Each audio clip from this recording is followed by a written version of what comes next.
অত্যন্ত আপত্তিকর ছবি। আমরা বারবার বলছি বাংলাদেশে যা হচ্ছে সেটা নিশ্চিতভাবে আমাদের আপত্তি আছে, আমরা নিন্দা করছি। কিন্তু আমাদের বক্তব্য কেন্দ্রীয় সরকার, দিল্লির সরকার, ভারত সরকার কি করছে? বাংলাদেশ মানে গোটা দেশটা আমাদের শত্রু নয়। বাংলাদেশের সবাই খারাপ, এটা ধারণাটা ভুল। বাংলাদেশের বহু মানুষ আছেন যারা ভারত বাংলাদেশ বন্ধুত্ব চায়। বাংলাদেশে বহু মানুষ আছেন যারা দুই বাংলার নারীর টানকে স্বীকার করেন। বাংলাদেশে যদি কোনো ভারত বিরোধী শক্তি কাজ করছে তো কেন্দ্রীয় সরকার, দিল্লির সরকার কি করছে? আমরা বারবার বলছি, মমতা ব্যানার্জি বলেছেন আমরা একটা রাজ্য, আমরা আলাদা দেশের ব্যাপারে কথা বলতে পারি না, ওটা আন্তর্জাতিক ইস্যু, করতে হবে কেন্দ্রীয় সরকারকে। কিন্তু আমাদের সন্দেহ হচ্ছে বাংলাদেশে যেটা হচ্ছে কেন্দ্রীয় সরকার থামাতে চায় না।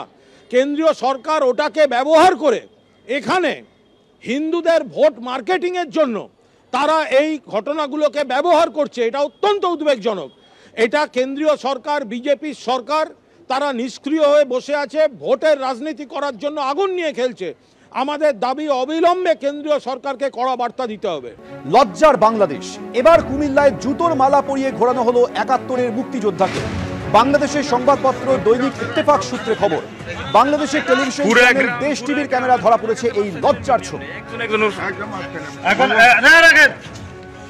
এখন আপনি এই এলাকা থেকে চলে যাবেন না? কোন দিন আমরা চলে যাব? কোন দিন বাইতো না, বাইতো না, না না না না, আমরা চলে যান, গানে থাইয়েন না, না আমরা বলতে না না, আমরা চলে না, আমরা বাইতে দেখতেছি না না, আমরা চাই না, না সম্ভব এলাকা আউট, এলাকা আউট, এলাকা আউট,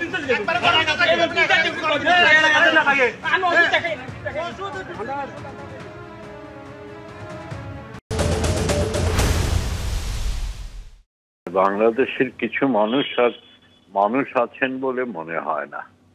এটা তো সোজা কথা, খুব অমানবিক একটা ঘটনা। এটা মানুষ এসব করতে পারে এবং মানুষ হিসেবে আমরা সেটা দেখে সহ্য করতে পারি, এটা ভাবা যায় না। আর মুক্তিযোদ্ধাদের শ্রদ্ধা এবং সম্মান প্রাপ্য, বাংলাদেশকে অন্ধকার থেকে তুলে এনেছে। এখন কি করা যাবে? এখন ওই উলট পুরাণ যাকে বলেছেন রাজশেখর পরশুরাম, এই উলট পুরাণ একটা শুরু হয়েছে। এখন সব চলছে অন্ধকারের দিকে, পেছনের দিকে, শতাব্দী পার হয়ে একটা অন্ধতার দিকে চলেছে। এখন আমাদের এইসব দেখে সহ্য করতে হয়।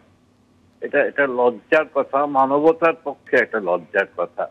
একজন প্রবীণ মুক্তিযোদ্ধাকে এইভাবে তারা মানে অত্যাচার করছে তার উপর। এটা অমানবিক নিষ্ঠুরতার চরম বলে আমার মনে হয়।